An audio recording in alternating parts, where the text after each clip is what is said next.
نحمده ونصلي على رسوله الكريم أما بعد فأعوذ بالله من الشيطان الرجيم بسم الله الرحمن الرحيم من قتل نفسا بغير نفس أو فساد في الأرض فكأنما قتل الناس جميعا صدق الله العظيم۔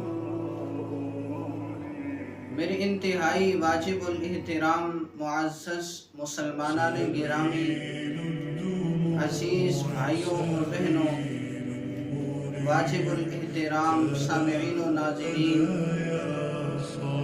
حالیہ کچھ دنوں سے سوشل میڈیا پر ایک ویڈیو وائرل ہو رہی ہے جس کے اندر یہ دکھایا جا رہا ہے کہ دو بھائی تھے، انہوں نے ایک ریڑھی پر آ کر کیلے خریدے۔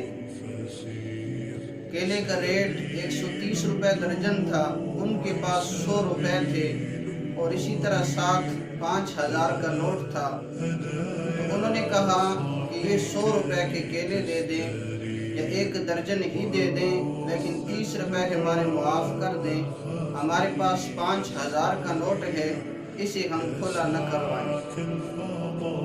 جو ریڑھی والا تھا اس نے کہا کہ 30 روپے دو، آپ کو یہ کیلے مل سکتے ہیں، اور جب آپ کے پاس پیسے نہیں تھے تو آپ نے کیوں کہا کہ ایک درجن کیلے دو؟ تو باتیں آپس کے اندر بڑھنے لگی، آپس کے اندر گفتگو بڑھنے لگی، اور معاملہ یہاں تک پہنچا کہ ریڑھی والے نے بیٹھ لیا اور ان دونوں بھائیوں کو مارا۔ ایک وہیں پر دم توڑ گیا، دوسرا ہسپتال کے اندر جا کر دم توڑ گیا۔ اب اس پر میں قرآن و سنت کی روشنی میں چند معروضات آپ کی توجہ کی نظر کرنا چاہتا ہوں۔ میں نے آپ کے سامنے آیت مبارکہ پڑھی، اس کے اندر اللہ جل شانہ ارشاد فرماتے ہیں من قتل نفسا بغیر نفس او فساد فی الارض فکأنما قتل الناس جميعا، کہ جس نے کسی انسان کو ناحق قتل کیا، حق نہیں بنتا تھا، ناحق قتل کر دیا، تو یہ گویا کہ ایسا ہے کہ اس نے ساری انسانیت کو قتل کر دیا ہے۔ تو بھائیو دوستو، یہ قتل کرنا اور پھر ناحق قتل کرنا، یہ ساری انسانیت کا قتل ہے۔ اللہ جل شانہ نے اسے حرام قرار دیا ہے۔ حضور پاک صلی اللہ علیہ وسلم کی حدیث مبارکہ سے ہمیں یہ تعلیم ملتی ہے کہ جب حضور صلی اللہ علیہ وآلہ وسلم نے کبیرہ گناہوں کو گنوایا تو ان میں سب سے پہلے نمبر پر الاشراک باللہ، اللہ کے ساتھ شریک ٹھہرانا، اور دوسرے نمبر پر وقتل النفس بغیر حق، ناحق کسی انسان کو، کسی جان کو قتل کرنا ہے۔ اور اسی طرح ایک حدیث مبارکہ کے اندر آتا ہے کہ سب سے پہلے قتل کا حساب لیا جائے گا۔ تو لہٰذا اتنی چھوٹی سی بات پر صرف 30 روپے پر دو بھائیوں کی جان لے لی۔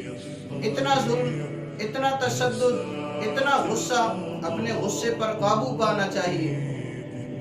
شریعت ہمیں یہ تعلیم دیتی ہے کہ جب غصہ آ جائے تو اگر ہم کھڑے ہیں تو بیٹھ جائیں، بیٹھے ہیں تو کھڑے ہو جائیں، بیٹھے ہیں تو لیٹ جائیں، وضو کر لیں تاکہ آپ کا جو غصہ ہے یہ غلط جگہ پر نہ نکلے۔